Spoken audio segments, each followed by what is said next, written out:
Il m'embête. Ok, voilà. Alors, bienvenue.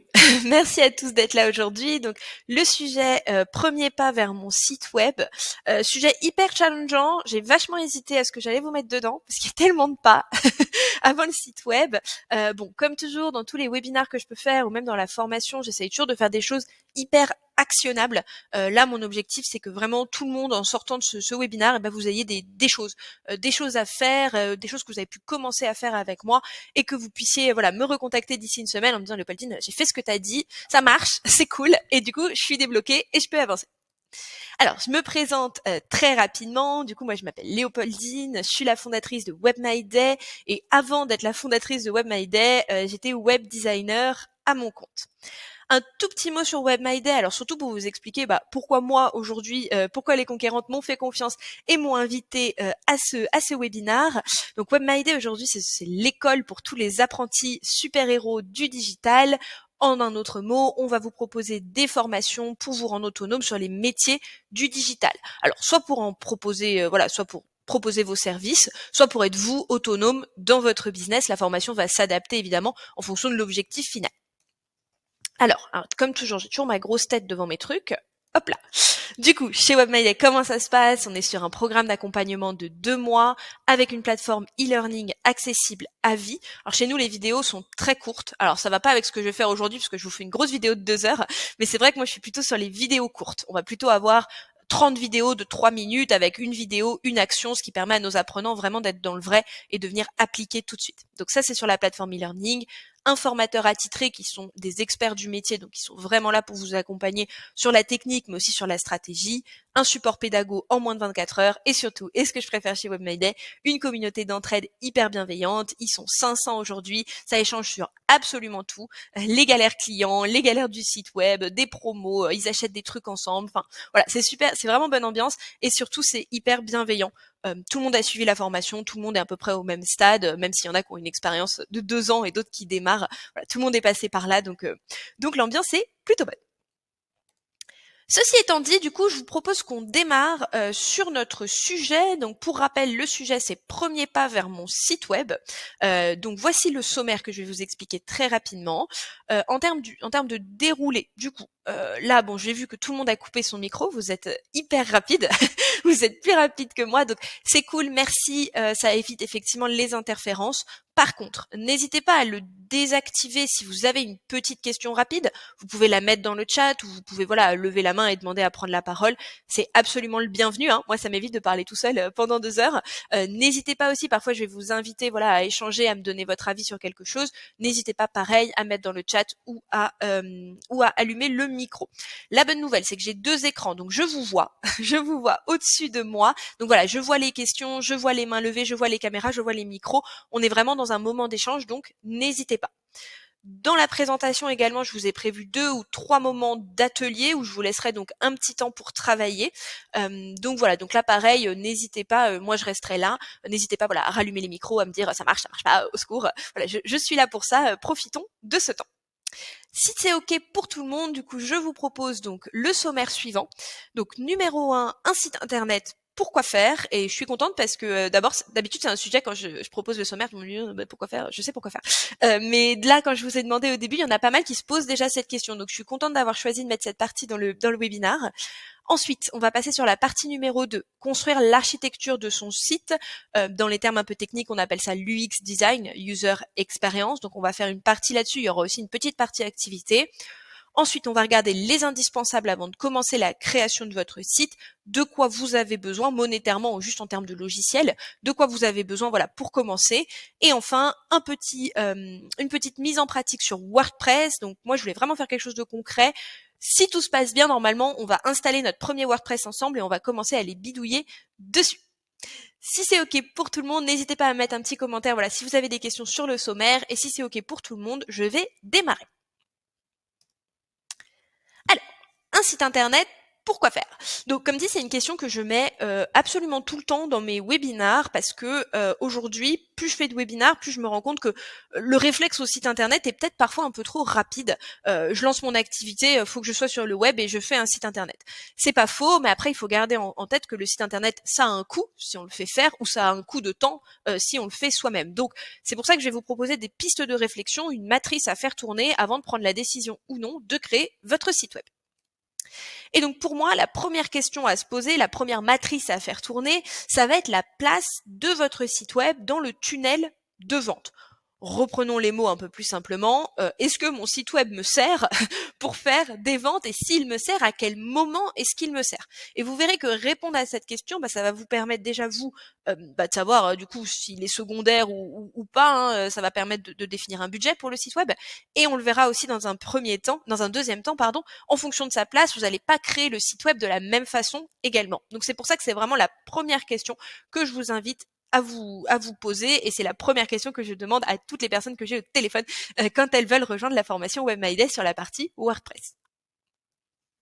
Alors, je vous ai fait deux exemples de tunnels de vente. On a ici un premier exemple de tunnel de vente qu'on va étudier rapidement ensemble, et on a ici un deuxième exemple de tunnel de vente. Ce tunnel de vente là, je ne sais pas si vous le voyez, mais c'est assez parlant quand on regarde le schéma. Le site web est central. Le site web est central dans ce tunnel de vente. Alors, si on regarde rapidement, on va avoir la partie acquisition. Alors là, je l'ai pas détaillé, on pourrait faire un atelier de 2 heures sur cette partie-là. Donc, partie acquisition, voilà, on sait pas trop, mais en tout cas, je vais faire des choses sur le web, en ligne, en publicité. Et l'objectif de ces choses-là, ça va être de ramener des gens sur mon site web. À partir de ce site web-là, moi, je vais avoir deux objectifs sur mon site web. Un, les gens s'inscrivent, font quelque chose en ligne qui me permet de récupérer un contact. Deux, ce qu'on appelle une conversion forte, on viendra le redéfinir un peu plus tard, il se passe quelque chose. Donc alors, ça peut être de l'achat, de la demande de devis, ce qui va ensuite faire découler plutôt mon processus de commercial, mon processus commercial. Et à gauche, du coup, inscription, on donne un contact, quelque chose, et là il y a une boucle mail qui va se mettre en place avec comme objectif l'achat ou la demande de devis, en tout cas votre objectif principal. Est-ce que vous avez une idée de la typologie de business à laquelle ce modèle s'applique bien? Mettez-le dans le chat ou en ouvrant les micros.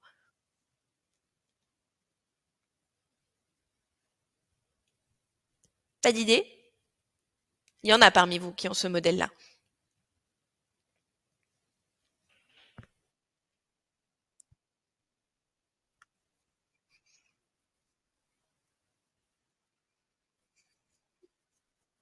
Ouais.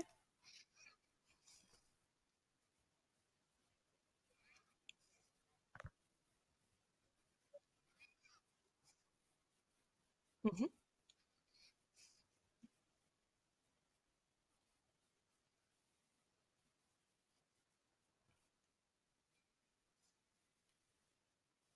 Ouais, carrément, effectivement, c'est un bon modèle. C'est un bon modèle. Donc, acquisition, un article de blog, top 3 des nouveautés en communication. Hop, la personne arrive sur votre site, un post Insta qui présente le blog. La personne arrive sur le site. Et alors là, effectivement, soit elle s'inscrit, elle s'inscrit à un livre blanc sur les top 3 des communications, ce qui vous permet d'avoir son contact et de continuer la boucle. Soit effectivement, elle est convaincue, elle a un stade de conversion un peu plus avancé. Et là, elle va vous faire, par exemple, une demande de contact, une demande de devis, ce qui va déclencher ce que vous décriviez ensuite, le processus commercial. Effectivement. Deuxième modèle, effectivement, je vois Angélique dans le chat. Effectivement, le deuxième modèle, et celui qui est le plus répandu sur ce modèle-là, ça va être la vente, en fait. La vente de produits matériels ou immatériels. Donc, par immatériel, j'entends les services, mais la vente. Là, on est vraiment sur un modèle où, en gros, la décision va être assez courte. J'ai vu une publicité sur des chaussettes un peu sympas, je suis arrivée sur le site, hop, moi, mon objectif en tant que commerçant, c'est que la personne achète mes chaussettes. Donc effectivement, si vous avez de la vente en ligne, que vous vendez quelque chose et que votre site web finalement est le cœur, le seul endroit où vous pouvez vendre à part des petits ateliers ponctuels, là vous êtes dans ce modèle-là. Le site web il est absolument central. Je regarde à côté, et là on est dans un modèle où le site web finalement est moins central. Et alors Camille, je reprends ce que vous disiez, ça c'est aussi un modèle qui fonctionne bien pour les prestataires de services. Pourquoi? Parce que la prestation de service, si je prends voilà le contre-exemple de mes chaussettes en ligne, ça va demander un temps de réflexion plus important. Alors, le premier modèle peut tout à fait s'appliquer à un prestataire de service. Mais de plus en plus, moi, parmi mes apprenants chez WebMyDeck, qui sont pour la plupart des freelances, alors du web, du graphisme, de la rédaction, de la com, voilà, tout confondu. Et je vois de plus en plus finalement qu'ils vont avoir ce modèle-là où, vous allez le voir, le site web n'est pas central, mais très utile et a une autre position, en fait, dans le tunnel d'achat ici. Donc, ici, par exemple, on va avoir une acquisition par les réseaux sociaux, mais aussi beaucoup de plus en plus par les annuaires, donc pour les prestataires de services. Je pense à Malte, Le Gratin, Fiverr, enfin je pense que vous les connaissez. En tout cas, la personne vous découvre sur quelque chose et en fait sur ce quelque chose, l'action qui lui est proposée, c'est pas tout de suite le site web. Ça va plutôt être la prise de contact. Alors par exemple, si vous êtes sur Malte, la personne est convaincue par votre profil, elle vous envoie un message sur Malte. Mais ça marche aussi sur Instagram. Voilà, vous avez une jolie stratégie de communication sur Instagram, quelqu'un est convaincu, il y a plus de chances en fait qu'elle vous envoie un petit MP sur Insta, coucou Camille, j'aime bien ce que tu fais, est-ce que tu as plus d'infos sur tes offres, plutôt qu'elle fasse d'elle-même le chemin en fait site web et qu'elle aille se convertir toute seule. Le site web ici est un plus. Ici, il est essentiel, c'est-à-dire que si on enlève cette partie-là, il n'y a pas d'achat. Il n'y a pas d'achat. Après, il y a des gens, quand ils démarrent, ils arrivent à s'en sortir. Sur Vinted, par exemple, ça peut être une solution, ou sur Etsy, ou en envoyant des liens de paiement PayPal après une discussion sur Instagram. C'est possible, mais c'est pas scalable. C'est-à-dire que sur du volume, vous allez avoir du mal à envoyer un lien PayPal à chaque fois. Donc ici, là, le site web, au bout d'un moment dans l'entreprise, dans ce modèle-là, il va être absolument essentiel. Alors que dans ce modèle-là, le site web, c'est un plus. C'est un plus pourquoi? Bon, donc là, la personne prend contact avec vous, bon, comme on le disait, Camille, sur Insta, voilà, j'aime bien ce que tu fais, est-ce qu'on peut en discuter? Vous allez normalement avoir un objectif de conversion ici, de prise de contact un peu plus poussé. Alors vous pouvez rester par chat et puis au final vous envoyez un devis, vous pouvez prendre un rendez-vous téléphonique. En tout cas, voilà, la discussion va être plus poussée. Et pour les prestataires de services, ce qui va souvent se passer dans cette discussion, ça va être montre-moi ce que tu as déjà fait ou montre-moi des avis clients. Vous avez un besoin de réassurance envers les personnes que vous avez eues au téléphone. Et c'est là que le site web va venir rentrer en jeu en fait. Votre site web, vous voyez ici dans votre tunnel de vente, il arrive dans un second temps.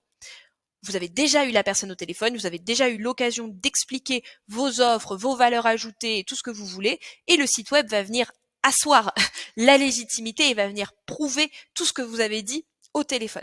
Et alors c'est important de se rendre compte de ça pour deux raisons. La première, du coup, je réponds à votre question Camille, c'est que du coup le site web est pas forcément essentiel. Un bon PDF bien fait, joli, qui présente vos offres et vos réalisations peut tout à fait faire le boulot. Donc déjà, on peut avoir cette option-là. La deuxième chose à savoir, c'est que du coup ici, le site web vous sert vraiment de vitrine. Donc la façon dont vous allez l'architecturer, donc on parlera tout à l'heure d'architecture du site web, la façon dont vous allez l'architecturer va être tout à fait différente. Pourquoi? Ici, vous avez jamais eu la personne au téléphone. Vous avez jamais eu l'occasion de lui expliquer pourquoi ce que vous faites est bien, pourquoi c'est cool et pourquoi c'est ça qu'il faut acheter. Donc en fait, vous allez devoir mettre beaucoup plus d'éléments explicatifs, de réassurance et de conversion sur ce modèle-là que ce modèle-là. Sur ce modèle-là, vous avez déjà eu la personne, vous lui avez certainement envoyé un mail récap grand comme ça, vous expliquez, peut-être que même vous avez mis une brochure en plus du site web. Le site web est un plus et vient mettre un tampon de plus sur ce que vous êtes capable de faire. Donc évidemment, dans ce modèle-là, on va pas créer le site de la même façon et peut-être qu'on va pas y engager le même budget non plus. Et comme dit, peut-être que même on pourrait s'en passer et se servir simplement d'un PDF ou pourquoi pas d'une page Malte hyper bien optimisée ou d'un profil LinkedIn super bien optimisé. Alors, j'ai mis 2 exemples de tunnels, mais il y en a des centaines. Pour vous dire, j'ai fait un atelier physique entier de 2 heures sur cette partie sur les tunnels. Donc, c'est un premier axe de réflexion, voilà, pour vous pousser un petit peu à faire cet exercice sur une feuille de papier, sur Canva, enfin voilà, ce que vous avez à disposition, pour commencer, voilà, à avoir la bonne réflexion sur la place de votre site web dans votre business. Je mets tunnel de vente, mais en vérité, c'est vraiment dans le business. Et une fois que vous avez défini cette place, du coup, on va voir la suite, ça va vous permettre de choisir comment vous allez architecturer ce site-là. Hop. Du coup, j'en viens à mon point numéro 2, ça va être de définir l'objectif de conversion de son site. Le ou les objectifs d'ailleurs, on va le voir. Donc, là, ce qu'on a vu ensemble sur les 10 dernières minutes, ça va être la place de mon site web. Les gens me rencontrent, je les ai au téléphone, ils vont sur mon site web. Ok. Et la deuxième chose à savoir, ça va être une fois sur mon site web, qu'est-ce que je veux que les gens fassent? Déjà, est-ce que je veux qu'ils fassent quelque chose en particulier, ou est-ce que mon site web est une simple vitrine, ou est-ce que j'ai un véritable objectif ou plusieurs, on le verra, objectifs sur ce site web? Et ça, pareil, c'est un deuxième axe de réflexion que je vous invite à faire qui va vous permettre d'architecturer le site et de choisir ce que vous allez mettre en avant et comment est-ce que vous allez pouvoir designer le site internet. Alors, je commence par une petite définition parce que objectif de conversion, ça parle peut-être pas forcément à tout le monde. Donc, la conversion, c'est l'objectif d'un site web. Sans grande surprise. En d'autres mots, du coup, c'est ce que l'internaute va réaliser une action spécifique sur votre site. L'achat, la demande d'inscription, une demande de devis, et puis il y en a des millions. Il y a autant de conversions possibles qu'il n'y a de business. Nous, chez WebMyDay, la conversion maximale, ce qu'on aime le plus, c'est quand vous téléchargez le programme. Il y a plein de gens qui se fichent complètement de faire télécharger un programme. Donc, évidemment, il y a des typologies de conversion. En fait, nous, télécharger le programme, ça s'apparente un petit peu à une inscription. Mais après, voilà, par rapport au business, vous allez pouvoir évidemment tirer en fait la typologie de conversion par rapport à ce que vous, la valeur que vous avez envie d'apporter à votre internaute. Et donc, si on prend ma définition très marketing, il s'agit du résultat positif d'une action menée auprès d'une cible. Donc, comme je vous le disais, voici les 5 conversions les plus classiques, mais encore une fois, à tirer sur votre business. Donc, en gros, en vrai, hein, on va les séparer en deux. Soit il y a de l'achat sur votre site, et dans ce cas-là, la conversion maximale, c'est l'achat, hein, on va pas se mentir. Soit il n'y a pas d'achat sur votre site, et du coup, pour vous, la conversion maximale, ça va être de récupérer les coordonnées d'une personne intéressée. Donc ça peut être de l'inscription. Moi, c'est ce que je considère inscription, par exemple, sur notre téléchargement de programme sur le site de WebMyDay. Ça peut être de la demande de contact, de la demande de devis, du téléchargement. Donc tout ça, ce sont des sous-catégories. Vraiment, les deux catégories, les deux grosses catégories qu'on va retenir, ça va être l'achat et l'inscription. Ça, c'est les deux conversions les plus fortes. Mais, et je pense que vous l'avez vu dans mon tunnel tout à l'heure, ici, par exemple, j'ai deux typologies de conversion. Enfin, vous voyez, j'ai deux conversions. J'ai une conversion achat, demande de devis, slash, et j'ai une conversion inscription. Vous voyez, vous les retrouvez ici. Pourquoi? En fait, ici, c'est ce qu'on appelle avoir une double conversion. Ici, je vais avoir ce qu'on appelle une conversion forte, et ici, c'est une conversion faible. Alors, ça ne veut pas dire que la conversion faible est nulle, bien au contraire, ça veut dire qu'elle, en fait, elle demande un engagement moindre de la part de votre visiteur par rapport à votre entreprise. Donc, si je prends l'exemple de l'achat et de mes chaussettes, faut évidemment imaginer que la conversion achat est la conversion la plus forte qui existe sur le web. C'est vraiment la plus forte, tant en termes monétaires forcément, mais en termes de temps, en termes d'engagement que la personne va donner à votre entreprise lorsqu'elle est dans un processus d'achat. Faut quand même imaginer, elle se lève, elle va chercher sa carte bleue, elle rentre, voilà. Donc même au-delà de la partie monétaire, c'est moins direct. Donc c'est vraiment la conversion la plus difficile. Et en fait, si vous avez ce modèle avec que ma partie de droite là, et qu'on oublie complètement ma partie de gauche, en fait, vous allez perdre des dizaines et des dizaines de personnes potentiellement intéressées par votre service. Pourquoi? Parce que je viens de le dire, en fait, le processus d'achat, il est super long et il y a vraiment besoin, alors après on peut toujours l'améliorer, mais il y a vraiment besoin d'être convaincu par l'entreprise pour passer au processus d'achat. Et en fait, si là vous avez par exemple 100 visiteurs sur votre site web, déjà si vous en avez 3 sur les 100 qui sont absolument convaincus et capables de passer à l'achat tout seul, c'est top. Et franchement, un taux de conversion d'un site web à 3%, c'est top. Mais du coup, vous perdez les 97 autres si vous avez rien d'autre. Vous les perdez. Alors, au mieux, ils reviendront un jour sur votre site parce qu'ils verront un mail ou une publication Instagram passer, mais vous n'avez pas d'autres leviers. Alors que si vous avez cette deuxième conversion faible, donc qui va être une inscription pour apporter une valeur ajoutée à votre visiteur, en fait, vous allez pouvoir récupérer son contact et le réactiver de temps en temps. Alors après, il y a plein de façons de le réactiver. Il y a des maniaques de la boucle mail qui vous réactivent toutes les semaines. Et puis vous pouvez aussi avoir un modèle où simplement, voilà, vous communiquez sur les moments phares, Noël, des promos que vous faites. Mais en tout cas, vous avez cette base de tous ces gens qui vous ont visité, qui ont été potentiellement convaincus par ce que vous proposez et que vous allez donc pouvoir réactiver. Donc vraiment, je vous invite très fortement à avoir cette double conversion. Dans ce modèle tunnel de vente, cette double conversion, elle est absolument essentiel. Alors pas de panique si vous l'avez pas encore, hein, c'est difficile à mettre en place. Hein. Déjà la première conversion c'est difficile, surtout quand on démarre. Donc la deuxième conversion c'est pas, voilà, c'est normal de pas l'avoir quand le site sort. Mais gardez-le en tête si vous avez aujourd'hui un axe d'amélioration à faire sur le site, ou en tout cas si vous démarrez aujourd'hui le site, pensez à vraiment essayer de mettre en place ces deux conversions. La conversion forte, c'est votre objectif. Si tout le monde pouvait faire ça, franchement, doigt de pied en éventail et tout le monde part au soleil. Et conversion faible, donc là, récupérer un contact, apporter une valeur ajoutée au visiteur pour qu'il ait envie bien de rester en contact avec vous. C'est un peu moins vrai dans le tunnel numéro 2 parce qu'on l'a vu en fait dans le tunnel numéro 2, d'ailleurs on le voit, hein, la personne qui est là en fait elle est déjà engagée dans votre tunnel. Vous parlez sur une plateforme, donc vous avez moins besoin de rétention sur votre site web. Peut-être même que vous n'avez pas du tout besoin de rétention sur votre site web. Si à cette étape-là, le site web n'est qu'une vitrine à mettre en avant après un call, voilà, pour montrer vos réalisations, honnêtement, peut-être qu'il n'y a pas d'objectif de conversion. Ou peut-être qu'il y en a. Tous les business peuvent se mettre en place. Hein. Vous pouvez également vous dire acquisition, je prends les gens au téléphone, je les envoie vers mon site web, et en fait je me rends compte qu'à cette étape-là, il y en a plein qui me rappellent pas ou j'ai du mal à garder le contact. Dans ce cas-là, est-ce que je mettrais pas en place une conversion, par exemple, voilà, télécharger un petit livre blanc ou un truc pour avoir un code promo pour garder leur contact parce que finalement je me rends compte que j'ai du mal à garder le contact après cette étape-là. Donc ça c'est un axe d'amélioration qui peut être possible. Mais c'est vrai que de base, dans ce tunnel-là, le site web va avoir une conversion un peu moins importante, un peu moins obligatoire que dans notre tunnel précédent. Ouf. Alors, pour que ce soit un peu plus concret, sauf si vous avez des questions, n'hésitez pas à me les mettre dans le chat ou à prendre la parole. Mais s'il n'y a pas de questions, je vous propose qu'on prenne un cas concret d'une décoratrice d'intérieur. Pas de questions? Ok. Alors j'y vais.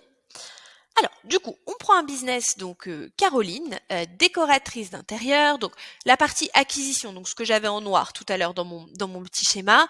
Elle a un compte Instagram, elle a un compte Pinterest.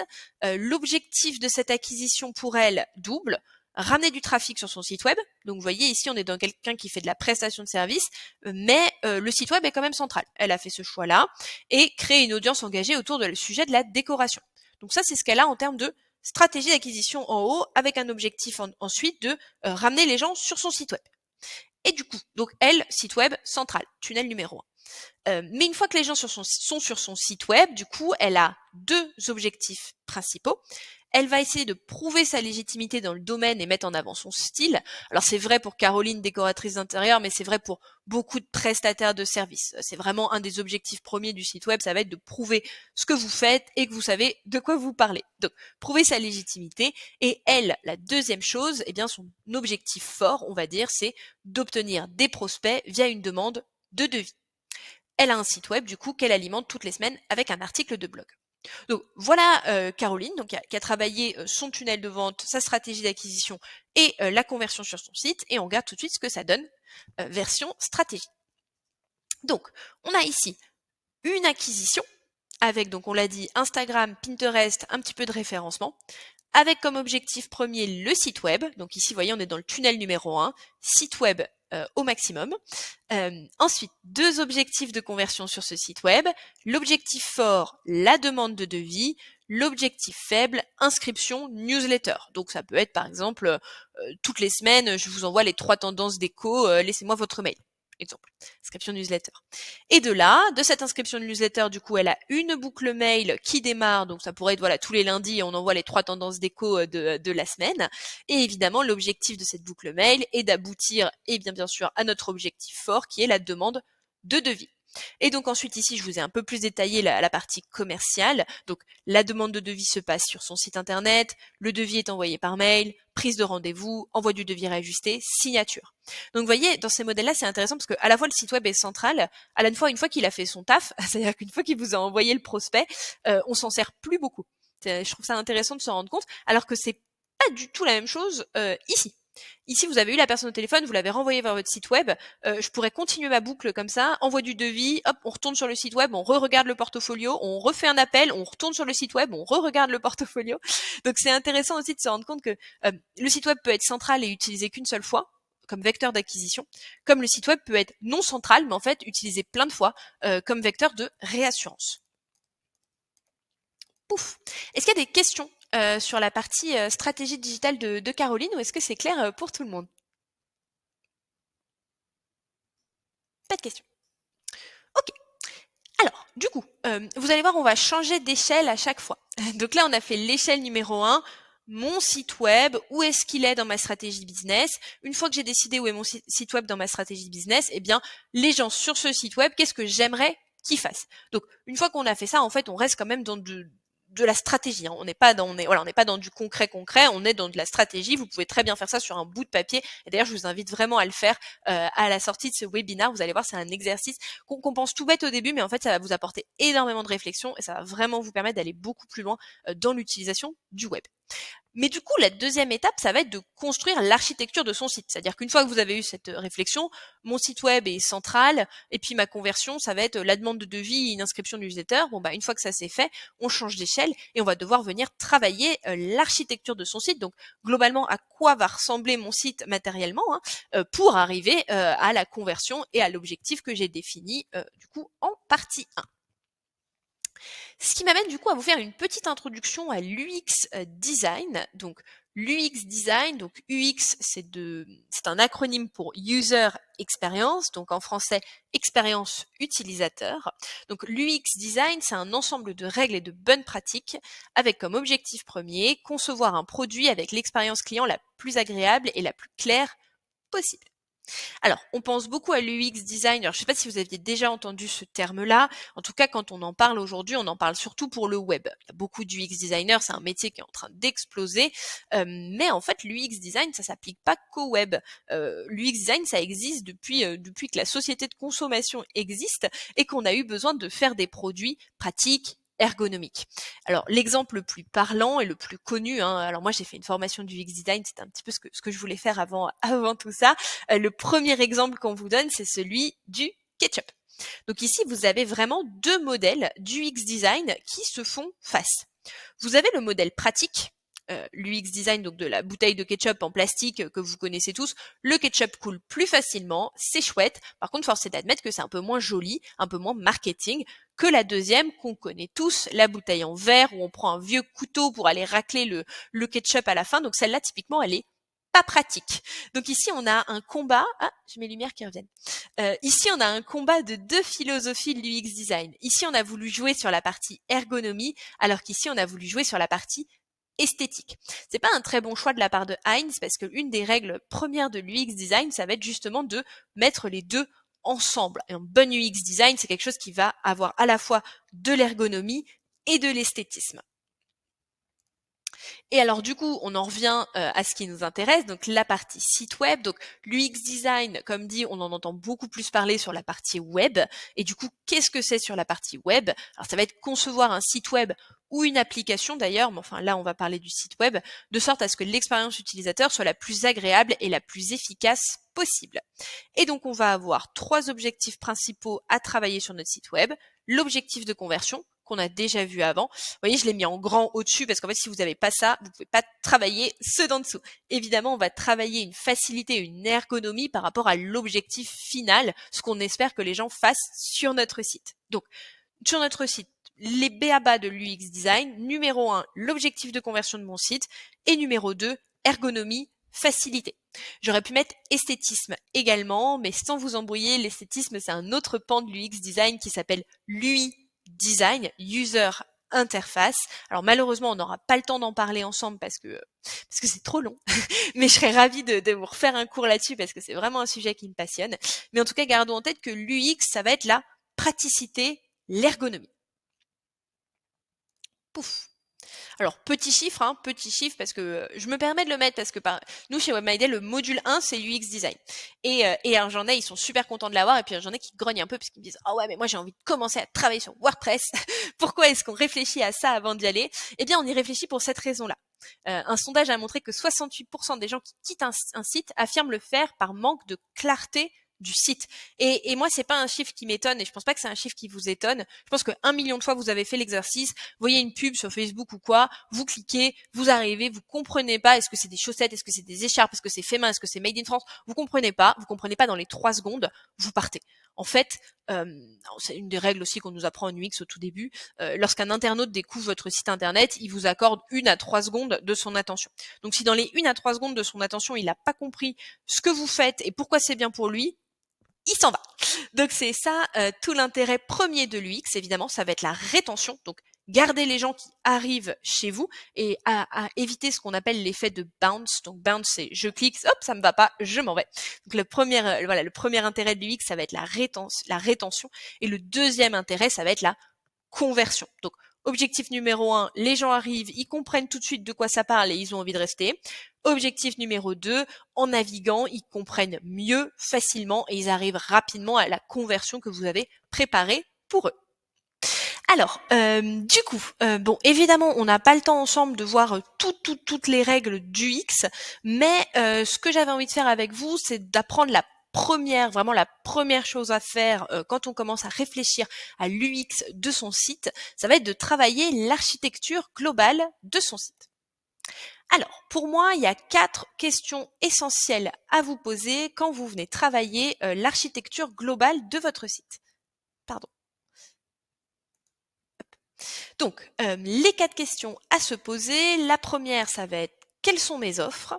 Le deuxième, ça va être les points de confiance attendus par mes visiteurs / prospects / clients qui voudraient racheter chez moi. Le troisième, ça va être la valeur ajoutée, le ou les points de différenciation de votre entreprise. Et la dernière question, ça va être les ressources supplémentaires. Donc vraiment, pour moi, c'est important de faire passer votre réflexion dans cette matrice de ces 4 questions-là avant de vous attaquer à l'architecture de votre site. Vous allez voir qu'on va pouvoir s'en servir ensuite. Donc là, ce que je vous propose, je vais vous faire moi un exemple avec toujours Caroline, ma décoratrice d'intérieur. Et ensuite, si ça vous va, je vous laisserai un petit 5-10 minutes, vous pour appliquer et commencer à travailler sur cette partie-là. Alors soit sur un bout de papier, soit je vous ai préparé un petit template, vous pouvez l'utiliser si vous voulez. Alors, pouf. Du coup, on reprend l'exemple de Caroline. Donc, Caroline, les offres. Pour le coup, c'est la question la moins difficile. Les offres, 3 prestations, de la déco d'intérieur, du relooking d'intérieur et du stylisme déco. Voilà. Bon, c'est les 3 offres, c'est les 3 choses qu'elle a à vendre. Donc, c'est potentiellement ces 3 objectifs de conversion, c'est de la demande de devis sur ces 3 offres-là. Ok. Point de confiance attendu. Et ça, c'est souvent le point le plus difficile et qui diffère vraiment des business. Comment répondre à cette question si vous avez vraiment aucune idée? Allez voir vos concurrents et regardez les 3 premiers trucs mis en avant sur leur site et il y a fort à parier que ce soit les points de confiance. Alors, chez Caroline, donc Caroline, elle est prestataire de services dans de la décoration d'intérieur. Les points de confiance attendus par un visiteur, voilà, qui envisage de relooker la chambre de son enfant. Bon, les réalisations. Est-ce que ce qu'elle fait me correspond, hein? Est-ce que ça me plaît? Alors ça vaut pour décoratrice d'intérieur, mais ça vaut pour beaucoup de métiers du design, de l'accompagnement, hein. Donc est-ce que je suis à peu près dans le même univers qu'elle? Donc ça, c'est le premier point important.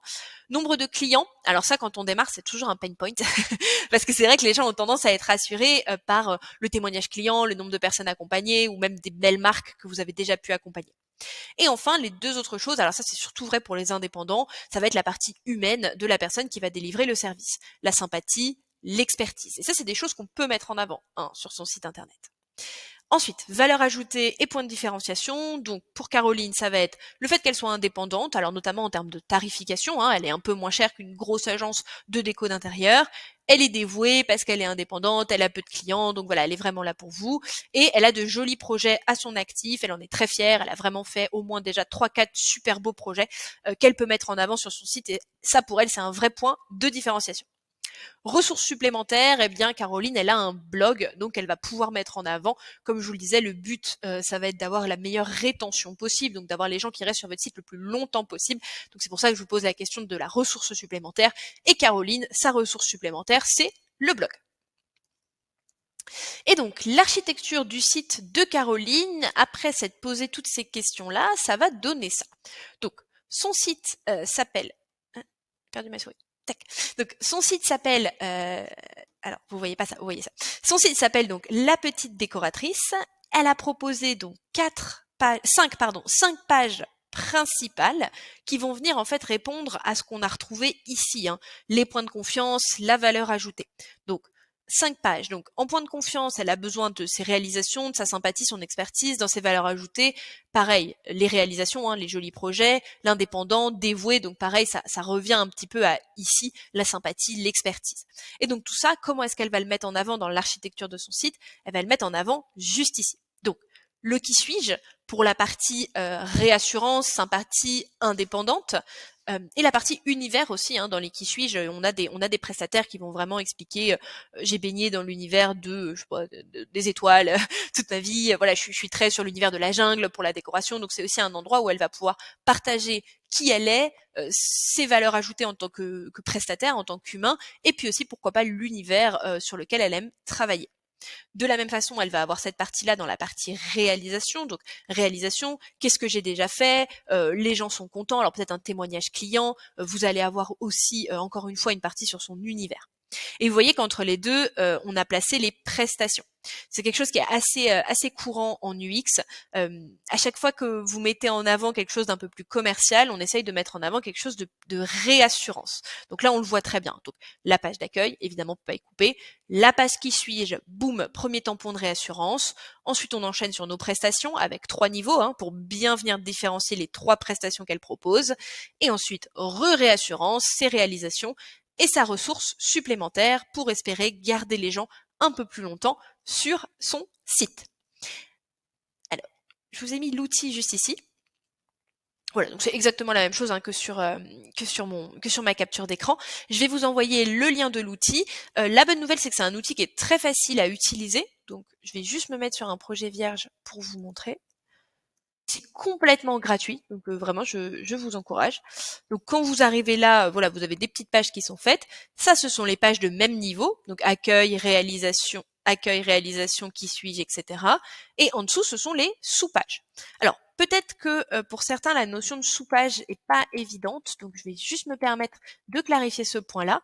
Donc si on prend notre site à nous, par exemple, nos pages de premier niveau, ça va être formation, financement, ressources, et les sous-pages, c'est ce que vous voyez là. Blog et cours gratuits. Et nous ici, ça va être, comme on l'a dit, nos formations. Donc les 4 formations qu'on propose. Donc premier niveau, premier niveau, c'est important parce que c'est ce que voient les visiteurs. On parlait des 2 à 3 secondes quand la personne arrive. Pouf, ce qu'elle voit, c'est votre catchline ici, éventuellement un peu de réassurance ici, et ensuite, surtout, l'architecture, ce que vous proposez. Donc c'est pour ça que c'est absolument essentiel de bien travailler cette architecture. Les pages de sous-niveau, ça arrive dans un deuxième temps. Ça sous-entend que la personne vous a déjà accordé 3 secondes de son temps et qu'elle est OK pour passer 3 secondes de plus. Donc, premier niveau, voilà, hyper important d'inquiétude, ça va être les pages de premier niveau. Et ensuite, on va venir du coup penser les pages de second niveau. Et donc, sur Glue Maps, voilà, on a nos pages de premier niveau. Donc, on clique dessus pour écrire, accueil par exemple. Et si je veux faire une sous-page, alors je vais faire un truc qu'il faut vraiment pas faire, mais une sous-page à l'accueil. Et pareil, si je veux faire une autre sous-page ici, je le mets là. Pou. Du coup, est-ce que ça vous dit de prendre 10 petites minutes pour réfléchir du coup à cette petite partie-là, donc soit sur le Canva, soit vraiment sur un bout de papier, hein, quelque chose que vous avez sous la main, et surtout de venir travailler votre Glue Maps. Alors. Du coup, on est parti sur des pages de premier niveau. Qui suis-je? Mes services, ils me font confiance. Et une page contactez-moi. Ok, super intéressant puisque toi ton objectif premier c'est la demande de devis. Donc tu as choisi d'en faire une page. Ouais, c'est une super idée. Tu vois par exemple nous sur WebMyDay on l'a peu. C'est là, mais même si tu cliques dessus, tu verras que c'est pas hyper sur le contact parce que nous la demande, voilà, ce qu'attend le plus un visiteur sur notre site, ça va être de l'info. Télécharger un programme, une brochure. Toi, effectivement, c'est pas ton cas. Toi, l'info, on l'a en parlant avec toi. Donc, effectivement, hyper bon réflexe de mettre le contact et moi ici. On peut même venir le mettre en miroir au pied de page ensuite pour que vraiment, tu vois, ça fasse que tout le monde le voit, quoi. Donc, la partie qui suis-je, la partie me font confiance. Donc, la réassurance et ici mettre en avant, je suppose, les prestations et peut-être tu travailles avec des entreprises, peut-être des PME un peu sympas. et donc les services, accompagnement, social media, marketing, shooting. Ok, super. Moi, un axe d'amélioration que je pourrais te proposer, surtout que tu es dans la com, tu as l'air d'avoir une identité un peu rigolote, un peu sympa. Mes services, tu vois, toujours dans cette idée que quand on arrive, c'est ce qu'on voit ici, là. Moi, mes services, je mettrais quelque chose un peu plus marketing peut-être. Euh, comment puis-je vous aider, ou tu vois, le wording, ouais. Ouais. Mais top, effectivement, moi je le voyais un peu comme ça, donc une bonne partie de réassurance, beaucoup, hein, une bonne explication sur tes services et la partie contact et moi, formulaire de contact. À terme, tu pourrais presque imaginer devis en ligne, tu vois, où tu mets tes demandes, enfin les gens expliquent ce qu'ils ont et puis toi ça peut être plus engageant que le contact. Après, ça dépend de la cible. Ok, trop cool, mais merci. D'accord. Alors vous, vous avez un vrai problématique UX, c'est que vous avez deux objectifs qui s'adressent à deux personnes différentes sur le site. Donc vous avez le client final et le partenaire, quoi, entre guillemets. Ok. Marche. Alors, dans vos business, c'est super important effectivement d'avoir cette partie, le concept. Il y a une partie d'éducation du visiteur. Expliquer ce que vous faites, pourquoi vous le faites, comment c'est fait, comment lui ça peut l'aider. Donc moi je trouve ça super d'avoir mis ça en premier. J'aurais quand même mis une page d'accueil avant, quand même. À savoir que la page d'accueil va être aussi un espèce de vecteur qui renvoie vers toutes les pages de premier niveau. Donc même si voilà, même si la page d'accueil est jamais celle qui convertit, c'est celle sur laquelle on atterrit et qui permet ensuite de naviguer. Euh, donc le qui suis-je. Alors le qui suis-je, moi je suis toujours. Alors une direction à choisir, mais quand on est une entreprise, je suis toujours mitigée sur le qui suis-je vs présentation de l'entreprise. Vous voyez, pour que ce soit un peu cohérent. Le Mmh. Le qui suit, ça ramène souvent à l'indépendant. Quand on est une entreprise, là, je vois que vous travaillez avec d'autres partenaires, donc je partirais plutôt sur bah, Kitak, point d'interrogation. Vous voyez quelque chose un peu plus global. Euh, la boutique, donc ça c'est top, ça c'est absolument essentiel dans les e-commerce, hein, catégorie et puis sous-catégorie. Ça c'est très bien. Faudra juste nommer la catégorie ici. Euh, la partie blog, alors on avait la même chose chez Camille. Faut pas hésiter aussi sur la partie blog à faire des sous-pages par catégorie également.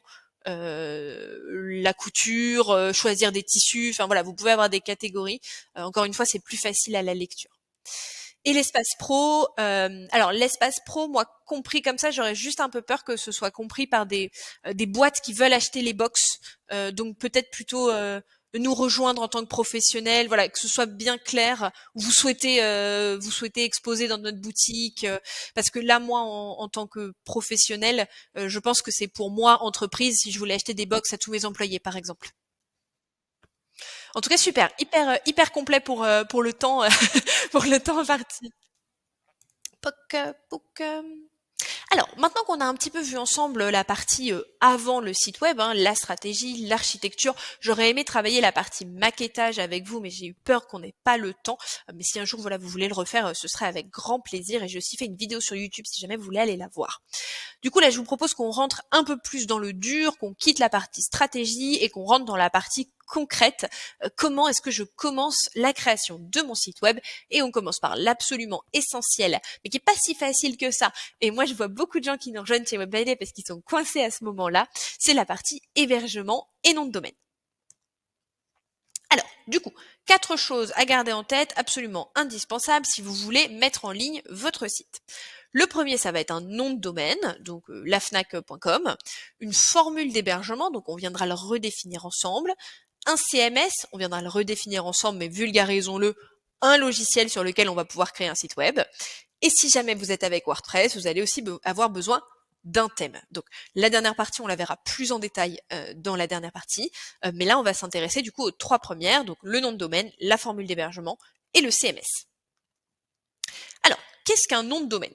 Le nom de domaine, en fait, c'est une adresse simple qui permet aux internautes de trouver votre site. Alors, déjà, la chose super importante, savoir qu'on ne peut pas acheter un nom de domaine. On n'a pas la propriété d'un nom de domaine, on va venir le louer. On loue une adresse, ce qu'on appelle une adresse IP, quelque part sur le web. Et louer cette adresse IP quelque part sur le web, en fait, ça sert pour que quelqu'un qui a envie de vous trouver, dans l'idée, il devrait taper cette adresse IP quelque part dans sa barre de navigation pour vous trouver. Alors évidemment, on se doute bien que si on devait mettre sur nos cartes de visite 95.100.64.233 retrouve-moi sur mon site web, ce serait vachement moins sexy et les gens auraient beaucoup plus de mal à le trouver. Et c'est ici que rentre en jeu le nom de domaine. Le nom de domaine, en fait, si on vulgarise, c'est juste une traduction humaine de l'adresse IP, donc en fait de la place de votre site web quelque part dans le web. Donc vous comprenez bien que c'est quelque chose d'absolument essentiel, sinon votre site il est nulle part en fait sur le web, tout simplement. Mais c'est pas suffisant. Et alors là, c'est vraiment le pain point que je vois tout le temps chez WebMyDay. J'ai beaucoup de gens qui ont déjà acheté leur nom de domaine, parce que voilà, si là vous tapez acheter un nom de domaine sur Google, bah, vous allez avoir plein d'entreprises qui le proposent. Ça s'appelle des registrars. Donc vous pouvez acheter un nom de domaine. Enfin louer un nom de domaine. Mais le truc c'est que si vous louez votre nom de domaine chez un registrar, donc qui ne propose que de la location de nom de domaine, vous allez vous retrouver avec un nom de domaine, certes, donc une localisation quelque part sur le web où vous pourriez éventuellement installer votre site internet, mais en fait vous n'avez pas d'hébergement. Donc par hébergement on entend serveur et base de données. Si on vulgarise, vous n'avez pas un espace web qui vous est attitré dans lequel vous allez pouvoir installer vos trucs. Par vos trucs, j'entends le CMS, donc le logiciel, et puis tous les fichiers que vous allez créer. Ça peut être des fichiers texte, des fichiers vidéo, des fichiers images. Pour avoir tout ça, il vous faut un serveur et une base de données. Et ça, en fait, c'est un hébergeur qui va pouvoir vous le fournir. Donc, imaginons que l'hébergement, donc serveur plus base de données, c'est une grande maison en co-living avec genre 100 appartements à louer dedans.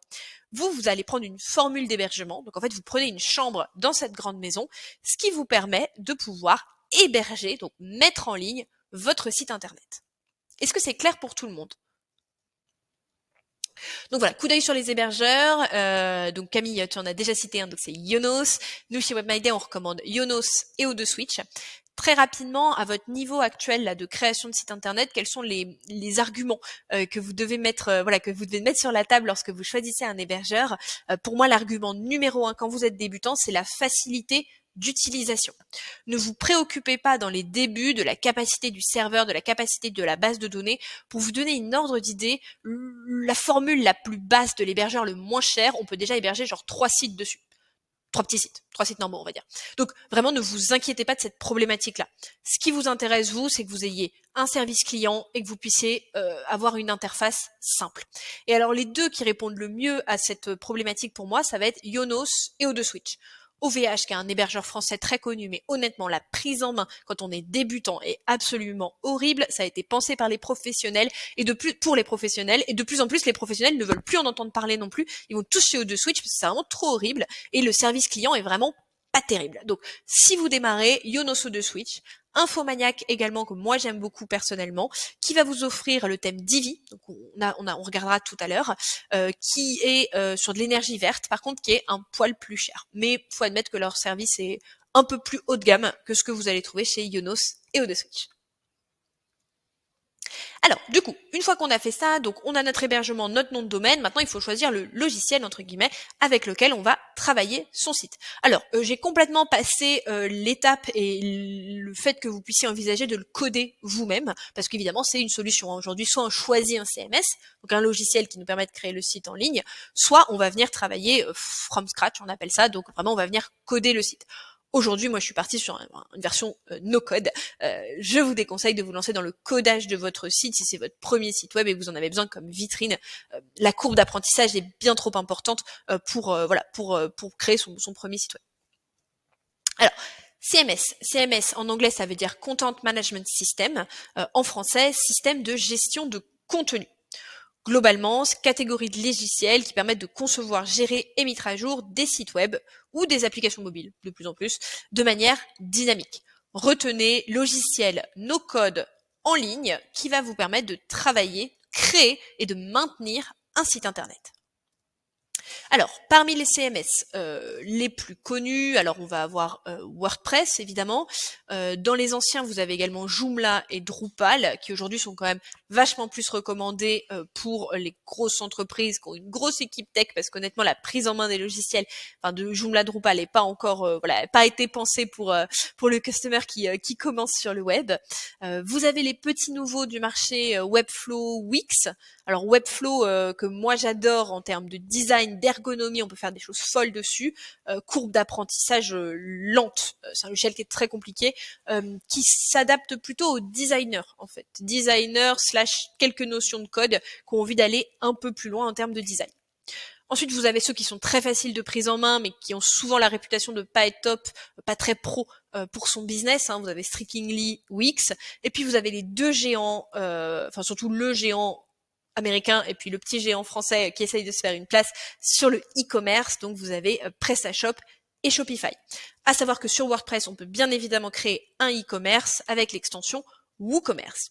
Alors, moi, je suis spécialisée sur WordPress, même si j'aurais adoré vous faire un cours sur Webflow. Je pense pas que ça vous soit très utile, donc je vous propose aujourd'hui qu'on se concentre un petit peu plus sur WordPress. Donc, WordPress, c'est un CMS professionnel. Gardons en tête que c'est quasi 50% des sites dans le monde. 50% des sites dans le monde, ils ont vraiment une hégémonie incroyable. À titre d'exemple, Wix, qu'on connaît de plus en plus, qui font beaucoup de pubs, en fait, c'est 2% du marché. Donc, je vous laisse imaginer le ratio. WordPress est gratuit. Et alors ça fait aussi sa force, on va pas se mentir. Et WordPress est open source. Open source, qu'est-ce que ça veut dire? Ça veut dire que n'importe quel développeur en capacité de proposer une amélioration à WordPress, en gros qui est capable de coder en PHP, va pouvoir proposer une extension. Donc une extension, c'est une fonctionnalité supplémentaire qu'on peut installer ou pas sur le catalogue, sur la bibliothèque de WordPress. Alors on en parlait au tout début, c'est ce qui fait de WordPress l'outil le plus puissant aujourd'hui en termes de fonctionnalité. Pour vous donner un ordre d'exemple, sur WordPress, vous avez 60 000 extensions officielles dans le catalogue. Donc je pense qu'en non officiel, vous en avez au moins 70-80 000. Et sur Wix, vous en avez 200. Pas 1000, 200. Donc 60-80 000 extensions possibles, donc fonctionnalités possibles à rajouter sur votre site WordPress, contre 200 sur un site Wix, et je crois que c'est une soixantaine sur un Shopify. Donc en fait, WordPress, c'est 3 grosses forces. Ça va être le côté professionnel, le côté gratuit, et le fait que les possibilités sont absolument infinies. Et alors là, j'arrive à un point, je vous en parlais tout à l'heure, nous qui est l'article le plus lu de tout le blog de WebMyDesk, c'est mais non, mais WordPress c'est pas gratuit, c'est pas vrai. Et c'est vrai, si là vous tapez sur Google WordPress, vous allez tomber sur WordPress.com. Alors certes c'est gratuit, mais en fait c'est 5 € par mois pour enlever les pubs, et du coup vous allez revenir me voir et vous allez me dire oui non mais Leopoldine, gratuit t'es gentille, gratuit j'ai des pubs partout sur mon site, c'est pas ce que j'appelle gratuit. Alors en fait, cette confusion, elle vient du fait qu'il y a 2 WordPress. Et alors vraiment, cette notion-là, je pense que c'est le point de galère numéro 1 qui fait que les gens pensent que WordPress c'est hyper compliqué. En fait, il existe 2 WordPress. Vous avez WordPress.com et WordPress.org. WordPress.com, c'est le premier qui apparaît là si vous tapez WordPress dans Google. Et en fait, WordPress.com, c'est un espèce de concurrent à Wix. Il est beaucoup plus jeune que l'autre et ils ont voulu essayer de remettre un peu le business model de Wix. Donc, vous êtes sur une plateforme d'hébergement de site web gratuite, ils s'occupent de l'hébergement et puis vous devez payer 10 € par mois pour enlever les pubs et avoir votre propre nom de domaine. Donc, c'est exactement le même modèle que Wix. À la différence que c'est plus moche que Wix et vous n'avez pas les fonctionnalités du WordPress. Le WordPress dont je vous parlais. Donc vraiment, WordPress.com, c'est à bannir. C'est pas une solution. C'est un truc marketing qu'ils ont essayé de faire et qui est bon pour personne. Donc le vrai WordPress, celui dont on parle, dont moi je parle, celui que vous allez retrouver dans toutes les vidéos YouTube, celui que vous retrouvez dans toutes les formations professionnelles et celui sur lequel bossent tous les prestataires, c'est WordPress.org. WordPress.org, en fait, c'est le site pour venir télécharger le logiciel WordPress. Donc là, si vous avez envie de faire l'exercice, vous tapez WordPress.org, vous allez sur le site, vous tapez Get WordPress ou Download, il va se télécharger en fait. Il va se télécharger, on va rien vous demander, on va même pas vous demander un adresse mail, il va se télécharger. On est sur un logiciel gratuit. Pour faire la comparaison, c'est un petit peu comme si vous pouviez aller sur le site d'Adobe et aller sur Photoshop et faire télécharger et le truc arrive sur votre ordinateur et vous pouvez commencer à bosser. Donc c'est vraiment une chance et il faut vraiment s'en servir. La grosse différence avec Adobe, si on pouvait bien sûr télécharger Photoshop gratuitement, c'est qu'Adobe Photoshop, on pourrait l'utiliser directement sur son ordinateur. Alors que WordPress, on l'a vu, il a besoin d'un hébergement et d'un nom de domaine. Donc c'est pour ça en fait qu'on a tendance à penser que l'autre WordPress est payant, parce qu'en fait d'abord il faut acheter le nom de domaine et l'hébergement pour l'installer. Donc c'est vrai. Mais par contre le logiciel en lui-même est gratuit. Et moi, ce que je vais vous montrer, c'est comment est-ce qu'on peut l'installer sur son site gratuitement pour commencer à travailler. Ce qui ne veut pas dire que dans un deuxième temps, il ne faudra pas se procurer un hébergement et un nom de domaine pour le mettre en ligne, mais comme ça vous permet de commencer à travailler sans débourser un sou, et surtout si vous n'êtes pas encore sûr du nom de domaine, ben voilà, comme ça vous pouvez commencer à travailler tranquillement. Alors, du coup, les indispensables, avant qu'on rentre dans le dur de la partie installation, les indispensables pour construire un site sur WordPress, ça va être un thème WordPress. Donc, un thème WordPress, c'est un petit peu comme le moteur du site. C'est un petit peu comme iOS sur les iPhones et Android sur les téléphones. Si vous n'avez pas ça, le site n'a pas de moteur, le site ne tourne pas. En fait, c'est tellement vrai que quand vous installez WordPress, par défaut, il y a un thème qui est rajouté. Alors, c'est pas le meilleur, je vous l'accorde, il s'appelle 2023 d'ailleurs maintenant. Il y en a un nouveau chaque année. Il fait pas grand-chose, mais c'est le moteur. Alors, à comprendre à quoi va servir le thème dans votre site, ça dépend de la typologie de thème que vous allez avoir. Vous avez des thèmes gratuits qui honnêtement vous servent pas à grand-chose à part faire tourner le site, comme vous allez avoir des thèmes supra premium qui vous permettent de faire des choses délirantes. Donc le thème, gardez en tête, moteur du site, mais aussi il va venir amener la façon dont le site peut être modifiable. Attention à ne pas confondre avec un template. Le template, c'est le look général du site. Je prends un template de fleuriste. J'ai un header avec des fleurs et des boutons colorés parce que c'est un template de fleuriste. Ça, c'est pas un thème. Un template, c'est un look. Un thème, c'est un moteur. Et alors, pourquoi on fait la confusion? La plupart des thèmes pas chers ou gratuits viennent avec un seul template. Donc, on a tendance à choisir le thème parce que on est fleuriste, on a l'impression que c'est un thème de fleuriste. Mais en fait, le thème vient avec son template. Mais vous, la matrice qu'il faut faire tourner, les questions qu'il faut vous poser quand vous choisissez un thème, ça va être à quel point est-ce qu'il va être facile à modifier. Alors, deuxième niveau, ensuite, pour pouvoir construire vos pages facilement, vous allez avoir besoin d'un constructeur de pages. Constructeur de page, pour ceux qui ont déjà un petit peu bidouillé dans Wix, c'est Wix en gros. C'est je clique sur un plus, le plus m'ouvre une colonne et dans cette colonne je peux mettre une image, grossièrement. Et donc ça, vous en avez plusieurs sur le marché, plus ou moins cher et plus ou moins facile de prise en main. Celui qui est disponible directement dans WordPress et qui est 100% gratuit, c'est Gutenberg. Alors, il n'est pas très beau, mais il s'améliore et je pense qu'il a beaucoup d'avenir et que d'ici une dizaine d'années, ce sera peut-être le constructeur de référence. Nous, ce qu'on recommande chez WebMyDay, ce qu'on va regarder ensemble aujourd'hui, ça va être Divi. Donc Divi, c'est le thème premium le plus utilisé en France et c'est celui qui est le plus complet. Et donc vous voyez, sans vouloir vous embrouiller, qu'il est dans mon espace thème et constructeur. Divi, c'est un des seuls thèmes qui propose son propre constructeur. Donc si vous n'avez pas de Divi, par exemple, si vous voulez travailler sur Gutenberg, vous aurez besoin d'un thème WordPress, donc par exemple Ocean WP, auquel vous allez rajouter le constructeur Gutenberg. Avec Divi, vous avez les 2 en 1, voire les 3 en 1, parce qu'il y a aussi une autre fonctionnalité qui va vous permettre de créer, de modifier plus généralement le site. Vous avez les 3 fonctionnalités dans le thème Divi, ce qui vous fait économiser des sous, parce qu'on n'achète pas plusieurs choses, numéro 1. Et numéro 2, ce qui rend le truc beaucoup plus facile, parce que vous avez la même ergonomie partout, puisque tout est proposé par la même interface. Et donc la dernière chose, si vous voulez commencer à bosser avec un template, donc je le répète, un template c'est un look de page. Donc certains thèmes vont venir avec des templates, certains thèmes viennent avec un seul template, certains thèmes n'ont pas du tout de template. Divi, lui, en ce qui le concerne, je crois qu'il en a 1700. Alors à chaque fois que je dis ça et puis je le rouvre dans la journée, je me rends compte qu'il est passé à 1900.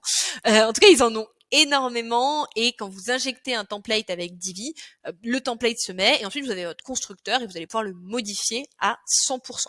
Le conseil que je donne toujours à mes apprenants, c'est au template de s'adapter à vous et pas l'inverse. Donc utiliser un template, je sais que j'ai certains de mes apprenants qui disent mais j'utilise un template, c'est la honte. C'est absolument pas la honte, surtout quand on démarre, qu'on n'a pas trop de notions en design, ça permet d'être lancé et je vous assure qu'une fois qu'on prend la main, le template il en reste plus grand chose à part une image avec une bordure qui nous plaisait, mais à part ça on a tendance à tout détruire. Alors, du coup, comme je vous le disais, le pain point un peu sur WordPress, même si c'est gratuit, même si c'est un logiciel qu'on va pouvoir aller chercher en ligne, ça va être sa partie installation. Et en fait, très souvent aussi, les gens qui arrivent chez nous, ils sont aussi bloqués à cette étape-là. Alors certains ont suivi des tutos sur YouTube, donc ils ont acheté un hébergement, un nom de domaine, ça ils ont compris. Éventuellement, ils ont compris WordPress.com, WordPress.org, donc ils ont été sur WordPress.org, ils ont téléchargé WordPress. Et en fait, à cette étape-là, ils sont bloqués. Et c'est assez normal parce qu'en toute honnêteté, moi j'ai jamais vu un autre truc qui fonctionnait comme ça. Je crois qu'il y a que WordPress, alors évidemment avec Drupal et Joomla, mais il y a que ces CMS là où vous allez avoir cette psychologie pour pouvoir commencer à travailler sur le site.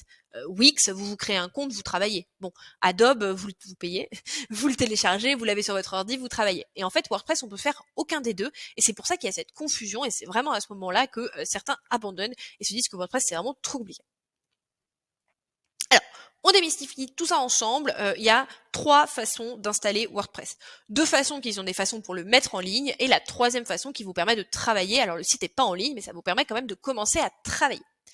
Donc, pour installer WordPress, donc on va devoir installer WordPress sur le site espace web dont on parlait tout à l'heure. Et donc pour ce faire, soit vous l'installez directement via l'hébergeur, et c'est pour ça que dans le choix de l'hébergeur, je vous recommandais très fortement de réfléchir à l'interface de l'hébergeur. Est-ce que l'interface est facile d'utilisation? Est-ce qu'elle a été pensée pour des débutants? Parce qu'au niveau de l'installation, par exemple chez Yonos, ça se fait en 3 clics, c'est facile. Chez OVH, ça se fait en 20 clics, si ce n'est 30. Donc voilà, la façon dont l'hébergeur l'interface de l'hébergeur peut vraiment vous faire gagner des minutes. En tout cas, sachez que sur tous les hébergeurs récents, donc au moins les 5, 6, puis 10 autres au moins, les récents, vous avez ce qu'on appelle une installation one-click qui vous permet de venir installer directement WordPress via votre hébergeur. Donc ça, plutôt cool. La deuxième façon, qui est la façon un peu plus pro, un peu plus compliquée, ça va être de l'installer directement via le serveur. Donc pour ce faire, on va avoir besoin d'installer un logiciel de gestion de fichiers serveur, FileZilla ou CyberDuck. Alors FileZilla, c'est la version un peu plus pro. Récemment, j'ai découvert CyberDuck pour nos apprenants, que je trouve très cool et un peu plus simple, un peu plus enfantin. Donc si vous voulez vous y lancer, je vous conseille plutôt de commencer sur CyberDuck.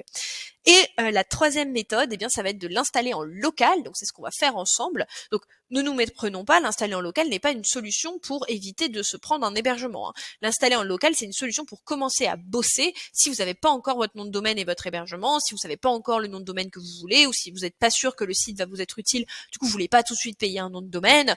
Voilà. Mais si vous travaillez en local, à un moment ou à un autre, il va falloir migrer, ce qu'on appelle donc bouger le site vers l'espace web. Nous, ce qu'on va faire aujourd'hui, on va faire en local, parce que je vais pas vous faire acheter un hébergement et un nom de domaine tous ensemble. Donc, je vous propose du coup qu'on travaille en local. Donc, un des bons logiciels pour travailler en local, il y en a un autre, je sais, Mamp, il est moche. Un des bons, pareil, quand on démarre avec une bonne interface facile à prendre en main, il s'appelle Local WP. Donc, normalement, si vous avez reçu le mail que vous a envoyé les conquérants hier, je vous demandais de le télécharger. Ceux qui l'ont pas téléchargé, il est pas trop tard, vous pouvez toujours le télécharger. Faut juste espérer qu'il n'y ait pas de problème sur votre ordi. Alors, hop, je vous mets le lien ici.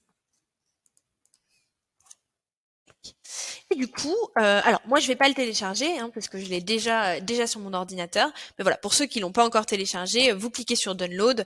Il va vous demander si vous êtes sur Mac, Windows ou Linux, et puis ensuite le téléchargement se lance et vous pouvez l'installer. Une fois qu'on a fait ça, du coup, moi, ce que je vais vous montrer, c'est une fois qu'on a local sur son ordinateur, comment est-ce qu'on peut installer WordPress. Et vous allez voir que c'est super simple. Et surtout, gardez en tête, donc là, nous, on le fait sur local, mais gardez en tête que si vous travaillez sur un hébergeur type Yonos, O2Switch ou Infomaniac, l'interface l'interface qui va vous permettre d'installer WordPress, elle sera pas beaucoup plus compliquée que ça. Est-ce que c'est bon pour tout le monde? Est-ce que certains ont téléchargé local WP ou pas?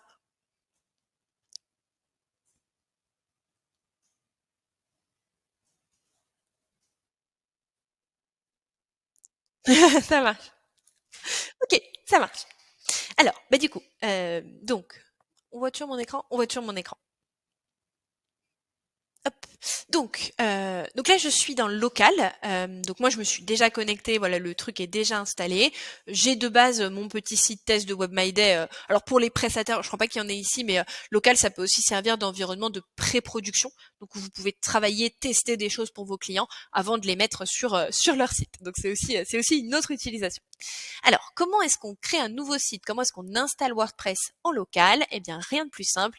Et je maintiens, l'interface n'est pas plus différente, honnêtement, si vous l'installez sur Infomaniac, par exemple. Donc, je vais venir cliquer sur le plus ici.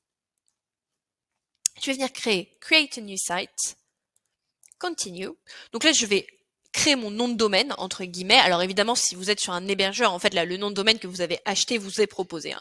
Mais ici, on peut le créer puisque de toute façon, c'est du local. À garder en tête que le local n'existe absolument nulle part ailleurs que sur votre ordinateur. Hein. Webinar conquérante, par exemple. Vous avez des options avancées, ne vous en inquiétez pas. Vraiment, ne vous en inquiétez pas, surtout qu'on est en local. Hop. On continue. Pareil, vous avez l'environnement. Donc, dans l'environnement, on va pouvoir choisir notamment la version de MySQL et la version de PHP. Si ce que je viens de vous dire est du chinois, ne vous inquiétez pas. En gros, c'est l'environnement. PHP, c'est le langage qui a fait WordPress. MySQL, c'est la base de données. Ce qui est proposé par défaut par LocalWP est extrêmement bien. Si vous n'avez pas de connaissances en PHP ou en SQL, ça sert à rien de partir sur une version custom. Pareil pour l'hébergeur. Hein. Alors là, on va devoir choisir du coup le username, donc l'identifiant, qui va vous permettre de vous connecter à votre site. Donc à cette étape-là, ne pas oublier de le... Hop. Ah, hop. Ne pas oublier... Ne pas oublier de l'enregistrer. Hein. Il y a pas mal de gens qui font l'erreur à cette étape-là. Ce sera vos identifiants WordPress, donc faut pas les perdre. Alors en local, vous pouvez mettre un peu ce que vous voulez puisque le site n'existe nulle part ailleurs qu'en local. Par contre, dans la vraie vie, on met pas ça. On met pas Léopoldine en mot de passe. En termes de sécurité, c'est moins 50. Et ici, vous pouvez mettre votre propre adresse mail. C'est pas obligé, mais si jamais vous perdez votre mot de passe, par exemple, et que vous n'avez pas changé l'adresse mail ici, vous retrouverez pas il vous enverra pas le mail de récupération de mot de passe. Après, je sais qu'il y a des gens qui n'ont pas envie parce qu'ils n'ont pas envie de laisser le mail à l'outil. Bon, vous pouvez, hein, c'est juste pour vous. Hop.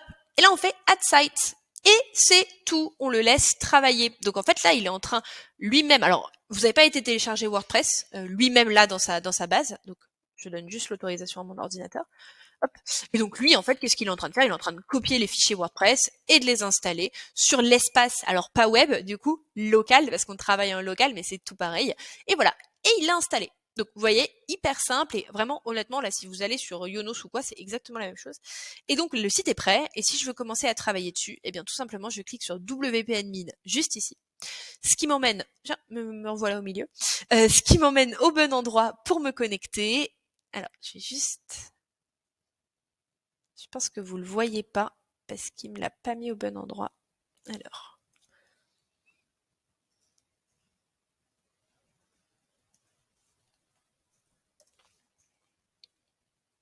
Hop. Voilà. Donc il me l'a ouvert. Alors pour info. Hop. Hop. Donc. Tac. Donc. Ça c'est mon petit site. Il est pas terrible. Donc ça c'est mon petit site, il n'y a rien dessus et je vais pouvoir, donc vous voyez, il est en webinar-conquérante.local et je vais pouvoir tout simplement /wp admin pour me connecter. Ou alors cliquer, hein, on l'avait tout à l'heure ici là, WP admin qui vous amène au bon endroit. Hop, je mets ici les identifiants que j'ai mis tout à l'heure. Hop. Et je me connecte. Et voilà. Oui, enregistre-le. Et voilà, vous êtes dans WordPress. Vous êtes dans WordPress. J'espère que vous êtes en train de vous dire, pour ceux qui n'ont jamais osé se lancer, ok. Ok, c'était pas si compliqué. Donc, ce que je vous propose pour ceux qui ont envie de le faire, c'est de prendre 5 petites minutes pour essayer d'installer WordPress avec local. Et après, ce qu'on fera, eh bien, c'est que je vais vous montrer rapidement un petit peu l'interface et surtout comment est-ce qu'on crée des pages. On va regarder ensemble comment créer les pages. Si on a le temps, mais je pense pas qu'on aura le temps malheureusement. Ce serait un peu de. Alors, vous me direz, soit on crée toutes les pages et on recrée l'architecture comme on l'a vu tout à l'heure, soit on fait une seule page et comme ça, je vous montre le constructeur Divi. Je vous laisserai me dire ce que vous préférez.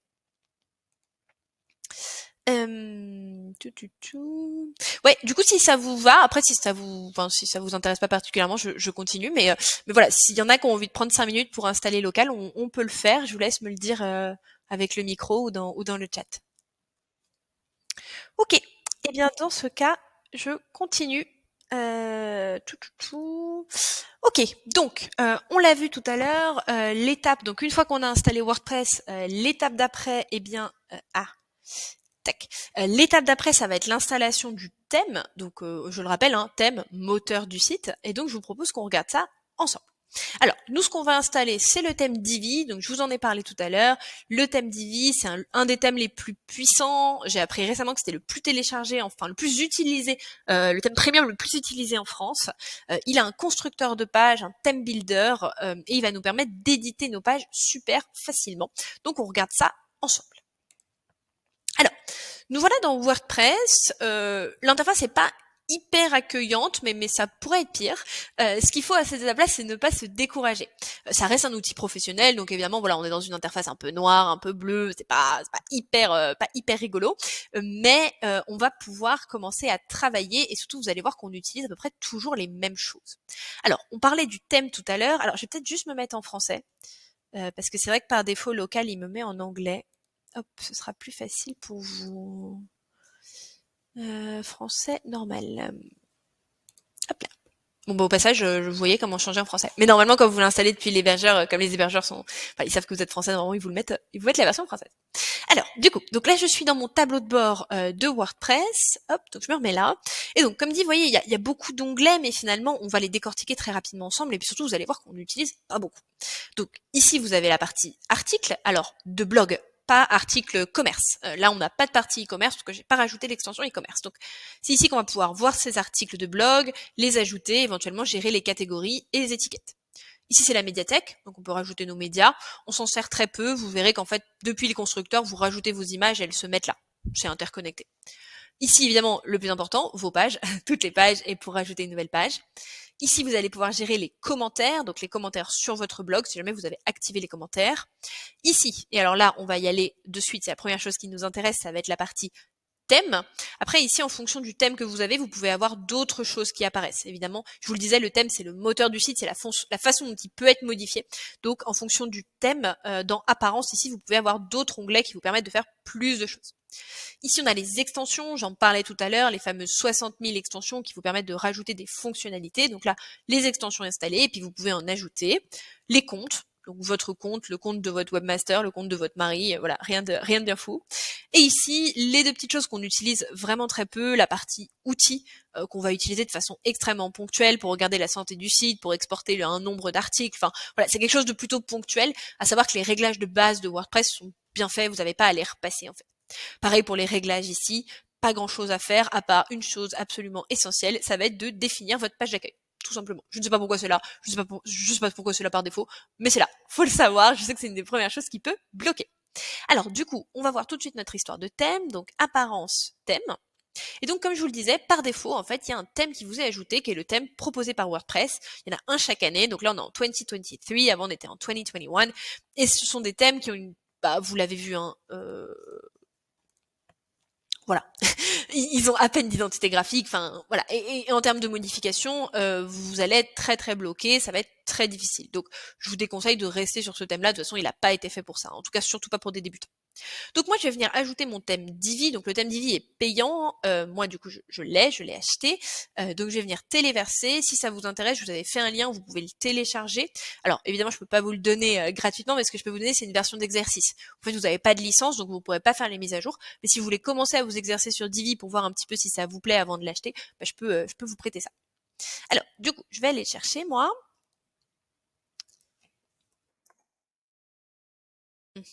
Il est où? Il est là. Paf. Donc, vous voyez, je choisis. Le thème, c'est toujours un zip. Donc, quel que soit le thème que vous achetiez, soit vous avez à le téléverser comme ça, soit il est déjà présent dans la bibliothèque. Ça, c'est la bibliothèque des thèmes officiels de WordPress. Divi n'est pas un thème officiel de WordPress. Alors, attention, officiel, ça veut pas dire que peut-être il marche pas sur WordPress. Hein. C'est-à-dire qu'il n'a pas été développé, en tout cas pas mis dans le catalogue de WordPress. Lui, il a été développé par Elegantheme, qui est une boîte différente. Donc, là, pour le coup, donc j'installe un thème externe, donc je le mets et je clique sur installer maintenant. Ça peut prendre un peu de temps. Hop, voilà, il a été installé et je vais venir cliquer ici sur activer. Pouf! Et vous voyez, là, je sais pas si vous l'avez vu en direct, mais déjà tous les sous-onglets de apparence ont changé. J'ai plein de nouvelles possibilités, je vais pouvoir venir personnaliser, c'est ici que je vais pouvoir gérer l'allure de mon menu, de mon pied de page, les couleurs générales. Donc avant, vous voyez, tout ça, je pouvais même pas le faire. Je vais avoir les widgets, je vais pouvoir venir modifier ici mon menu. Donc voilà, plein de choses se sont ajoutées. Alors, ce que je vous propose du coup dans le temps qui nous reste, c'est de vous montrer comment est-ce qu'on crée une page et surtout juste une petite prise en main du constructeur de Divi. Alors, du coup, toutes les pages, et puis on va venir ici cliquer tout simplement sur ajouter. Hop, donc là, il y a Gutenberg qui se propose à moi. Donc Gutenberg, pour rappel, c'était celui qui est natif à WordPress, donc ils font un peu de pub. Hop. Et surtout, nous, on va venir travailler ici sur Divi. Donc, je vais noter ma page, donc par exemple, qui suis-je? Hop, comme ceci. Pouf. Et pour commencer à travailler, eh bien, je vais tout simplement cliquer ici sur utiliser le Divi Builder. Il est en train de charger. Hop, je commence à construire. Et à partir de là, je vais pouvoir construire de zéro, choisir parmi les templates dont je vous parlais tout à l'heure, ou cloner une page existante. On regarde rapidement les templates, juste pour vous donner une idée. Hop, ils sont en train de charger. Ah, vous voyez, je vous ai dit, voilà, je vous ai dit 1600, voilà, maintenant c'est 2332. À chaque fois que je le dis, ça me fait à chaque fois ça. Voilà, donc vous avez 2232 templates de pages et vous allez pouvoir ensuite les trier par catégorie. Donc par exemple, décoration, ouais, je sais pas, on va aller dans service par exemple, si vous faites de la prestat de service, et vous avez franchement quasi tous les métiers, et vous avez aussi une barre de recherche, donc peut-être que si je tapais décoration, non, j'ai déjà cherché. Alors par contre, c'est en anglais, donc parfois on n'est pas tout à fait dedans. Alors peut-être que c'est dans art et design. Par exemple, ça peut être architecte. Voilà, vous avez par exemple des exemples d'architectes, vous avez 2 exemples, parfois par business, vous avez plusieurs exemples. Alors moi, je vais pas partir sur un template parce que mon but c'est de vous montrer un peu la philosophie. Mais voilà, sachez que du coup, vous avez quand même énormément de choses. Alors ça, c'est tous les officiels. Mais si jamais vous trouvez pas votre bonheur là-dedans, il y a aussi moyen d'en acheter d'autres. Il y en a, alors je sais même plus. Ça s'appelle Divi Express. Il y en a peut-être encore 2000 là-dedans. Donc voilà, donc la potentialité des templates chez Divi est assez forte. Alors, nous, on va commencer sur du from scratch, page blanche, pour vous montrer un petit peu la philosophie et surtout la facilité de prise en main. Donc, je suis sur une page qui suis-je. Admettons que je veuille mettre une photo de moi à gauche et puis un petit texte à droite. Comment est-ce que je vais faire ça? En fait, Divi va fonctionner sur 3 niveaux. Le premier, ça va être la section. Vous pouvez avoir une seule section par page. À garder en tête pour que ce soit le plus proche possible, une section égale une idée. Donc par exemple, si je suis dans ma page d'accueil, mon header c'est une section, mes tarifs c'est une section, mon qui suis-je c'est une section. Voilà. Une fois qu'on est dans les sections, c'est là que ça se corse un petit peu, on va venir travailler par rangée. Et dans les rangées, on va venir travailler par colonnes et par allure des colonnes. Alors c'est pour ça que c'est important, surtout quand on démarre, d'avoir fait une petite réflexion avant sur la structure de ces pages. Parce que c'est une réflexion, en fait on travaille pas, hop pouf, je mets une colonne, tiens qu'est-ce que je vais mettre dedans. Non, on va aller dans l'autre sens. Voilà, sur ma page qui suis-je, au tout début je voudrais à gauche mettre ma photo, à droite mettre du texte et en dessous mettre un bouton, par exemple. Et donc une fois que vous avez eu cette réflexion, ça va vous permettre déjà de savoir que vous avez besoin de 2 colonnes, puisque vous avez besoin de mettre les choses à côté. Et donc ensuite vous allez pouvoir vous dire, donc 2 colonnes, et parmi les 2 colonnes, soit vous voulez que l'image soit un peu plus petite à gauche et le texte un peu plus à droite, soit l'inverse. Donc après voilà, vous pouvez tester aussi. Quand est-ce qu'on change de typologie de rangée? On change de typologie de rangée quand on a besoin de changer de disposition. Donc là, par exemple, j'ai besoin de une à gauche, une à droite, mon image et mon texte. Si d'un coup j'ai besoin de mettre 3 pictos, livraison rapide, paiement carte bleue et service client, là j'ai besoin de 3. Donc je vais venir changer de rangée pour en mettre 3 juste en dessous. Donc on fait l'exercice ensemble, je me fais une petite rangée, et donc vous voyez, une fois que j'ai mes rangées, et dans mes colonnes, je vais pouvoir ajouter mes modules. Alors il y a beaucoup de modules, parce qu'ils ont été très loin Divi. À garder en tête que quand on démarre, ceux qu'on va les plus utiliser, évidemment c'est texte, image et bouton. Donc c'est ça qu'on va faire ensemble. Donc je rajoute un module image comme ceci. Tac, ok, d'accord. À droite, je vais faire le même exercice, je vais rajouter un module texte ici. Ok, d'accord. Et en dessous, je vais venir ajouter un module bouton. Bouton. Ouf. Voilà. Alors moi j'aime beaucoup Divi, c'est un peu le paradis des UX designers. On parlait de maquette tout à l'heure. Vous pouvez vraiment, si vous avez une maquette grise que vous avez travaillé sur un bout de feuille, vous allez vraiment pouvoir recréer la structure que vous avez faite sur votre bout de feuille hyper facilement. Donc ça, moi, j'adore. C'est très bien pour ceux qui font des maquettes, mais c'est aussi très bien pour ceux qui aiment le design, parce que vous allez voir qu'en fait avec Divi, on peut faire absolument tout ce qu'on veut. Alors je fais juste un tout petit exemple sur l'image. Donc là j'ai créé ma structure, hein, j'ai mis un module image, un module texte, un module bouton, et maintenant on regarde du coup, qu'est-ce que je vais pouvoir faire. Alors ma médiathèque est vide, on va aller voir si j'ai quelque chose qui traîne dans mon ordinateur. Hop, j'ai ce truc là peut-être, qui est pas grand. Je vais mettre une photo de moi, ça sera mieux. Tac. Voilà, donc vous voyez, on est vraiment sur du direct, et en fait on va voir en direct ce que je viens de faire. Hop, j'ai rajouté une image de moi, elle apparaît. Et en fait, à partir de là, alors la prise en main basique de Divi, on va s'arrêter là, mais en fait après, vous pouvez vraiment vous amuser. Alors c'est là tout l'intérêt, hein. À savoir Divi, nous dans la formation Web My Day, il y a quand même 10 heures dessus, hein, parce qu'il est hyper puissant. Pour moi, c'est un peu le Photoshop du du web. Voilà, en fait après, vous pouvez faire mais tout ce que vous voulez. Mais quand je vous dis tout ce que vous voulez, vous allez aller pouvoir rajouter une ombre, vous pouvez arrondir les bords.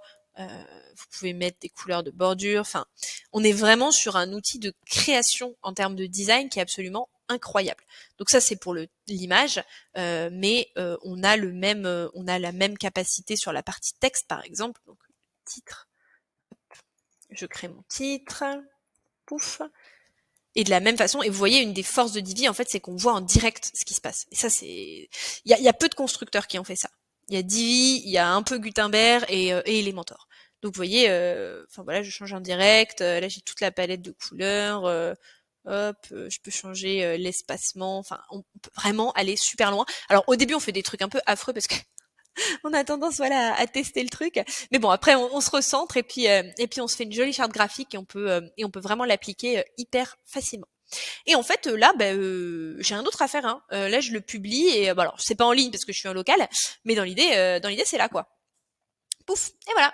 Donc j'espère que ça vous démystifie un peu le truc, que vous dites que c'est plutôt simple. Et donc du coup, vous allez pouvoir en fait créer vos pages comme ça. Donc là, si je retourne dans mes pages, elle est là, ma page qui suis-je, et vous allez pouvoir créer vos pages très simplement. Et ensuite, dans la partie apparence menu, vous allez pouvoir du coup créer votre menu principal. Alors bon, moi j'ai qu'une page, donc ça va pas être terrible, mais dans l'idée, hop, on parlait tout à l'heure, je voulais juste vous montrer la partie menu sous-menu, et donc sur WordPress, très simplement, vous allez pouvoir définir vos sous-menus comme ça. Donc moi, ce que je vous encourage à faire là, si vous faites l'exercice sur local après ce webinar, c'est d'abord d'aller créer toutes les pages. Donc parmi toutes celles qu'on avait vues ici, hein, donc ici blog, qui suis-je, mes créations, mes réalisations, accueil, qui suis-je, pardon, mes créations, mes réalisations, blog. Vous créez toutes les pages de niveau, vous créez toutes les pages de sous-niveau. Donc hyper simple, hein, on l'a vu, hein, vous faites page ajoutée, vous n'êtes pas obligé de la designer au début, hein, au moins vous les nommez. Ensuite, vous venez structurer votre menu comme ça vous voyez ce que vous avez fait sur Glue Maps, vous le voyez en vrai sur le site. Et puis ensuite, eh bien, vous pouvez venir donc éditer une page après l'autre. Moi, je vous conseille toujours de commencer par une page avec moins d'enjeux, type la page contact, pour prendre la main, parce que quand vous attaquez d'abord à la page d'accueil, en fait la page d'accueil, comme en plus elle est stressante, on sait pas trop quoi mettre dessus, ça fait beaucoup de choses à la fois une montée en compétence sur un outil et à la fois beaucoup de réflexion sur l'identité de votre business. Donc moi je conseille toujours de commencer par une page qui vous stresse pas trop, et donc par exemple la page contact. Hop, pouf pouf pouf, tac.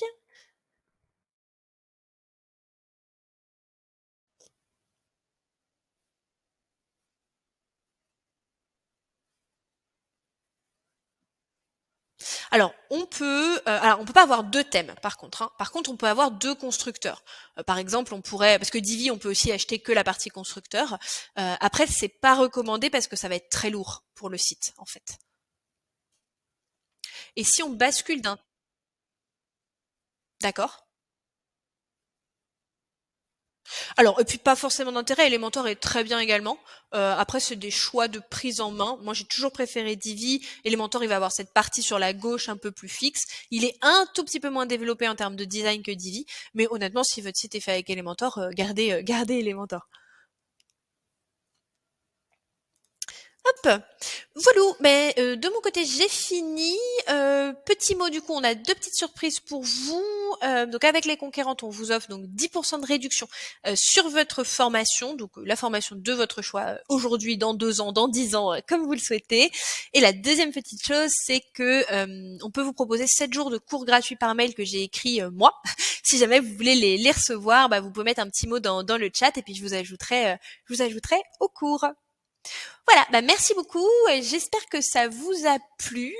Évidemment, petite partie sur les questions si vous en avez. Et puis sinon, comme d'habitude, je suis disponible sur LinkedIn ou vous pouvez m'envoyer un mail. C'est toujours avec plaisir.